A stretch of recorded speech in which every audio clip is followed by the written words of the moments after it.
Good evening. First tonight, he killed his girlfriend's daughter with a single kick. Tonight, Dean Harris is beginning a life sentence for murder.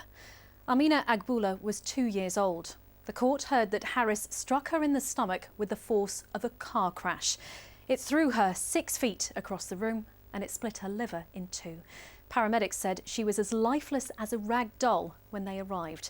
But Amina's mother had been warned that Harris had a violent past. Louise Hubble reports. Amina Agboola's father, at the back, arrived at court to see the man who murdered his daughter sentenced. The 2-year-old died after she was kicked so hard her liver split in two. The man responsible, her mother's boyfriend, 19-year-old Dean Harris. Wearing a rosary, Dean Harris remained emotionless throughout this sentencing. Judge Lou Craft QC told him, "You are a dangerous young man." Amina's young life was ended by this horrific act. An expert witness said the force used was similar to a road traffic accident. It happened here at Amina's home in Yaxley last November. Inside, Harris said she had repeatedly soiled herself and wet the sofa. Harris repeatedly lied that she had fallen off the toilet and hit the floor, until he confessed to another prisoner at Peterborough Jail.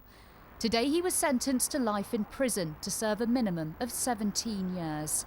Outside court, a detective read a statement from Amina's father, Reuben. I'm pleased with the sentence Dean Harris has received today. However, the grief feels like it has no end. I think about Amina constantly.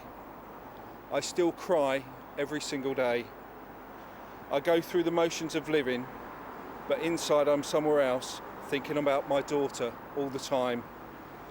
No one understands this pain except those people who are experiencing it. My heart reaches out to every parent on earth who is suffering the loss of a child. Detectives say they are shocked by the callous violence against a defenceless 2-year-old child. Sentence of 17 years. Reuben, Amina's father, is happy with the sentence. However, we have to bear in mind that Amina would only have been 19 years old when he will be eligible for parole. Amina's mother, Sarah Rackman, was found not guilty of causing or allowing her death. She had been warned not to leave Amina alone with Harris by social workers, as he had a history of domestic violence. But during the trial, she said she believed in second chances. Amina's father, Reuben, must now live with the daily pain of a daughter robbed of her future in the most horrific way. Louise Hubble, BBC Look East, Cambridge. Well, Cambridgeshire Social Services is conducting a serious case review into what happened.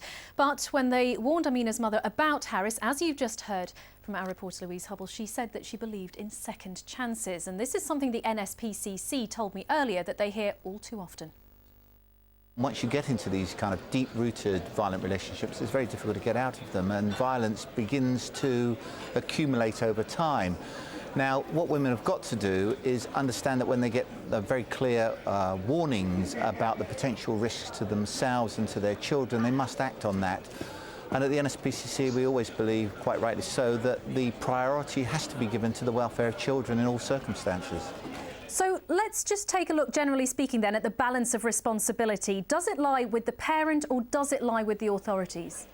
Well, I think there's a partnership relationship here. First and foremost, the parents ought to rightly exercise reasonable caution when they're introducing other adults into families. And it's right and proper that the local authority, if they have information about the concerns for an adult entering a family, should warn the mother or the father in a particular instance. What's not acceptable is if you receive those warnings to take no action whatsoever, and it appears in this case that there was little action taken. Would you have preferred to have seen social services remove this child from the home? Well, it's a little early to tell at the moment because we've got to wait for what is probably going to be a serious case review in this matter. But quite clearly, if the local authority were significantly concerned about the welfare of this child, they would have hopefully put in a plan of action to protect. But if that plan of action while the child was staying at home was insufficient, then you would have expected the local authority to consider making an application to the court to remove that child. The injuries that this 2-year-old suffered were absolutely horrific, but there were signs that this may not have been the first time that she was hurt. Now, Presumably this age group is particularly vulnerable because they can't really tell anyone what's going on. Absolutely. For young children, particularly if they suffer from smaller injuries and then they increase, then of course you get life-threatening and fatal injuries as a result.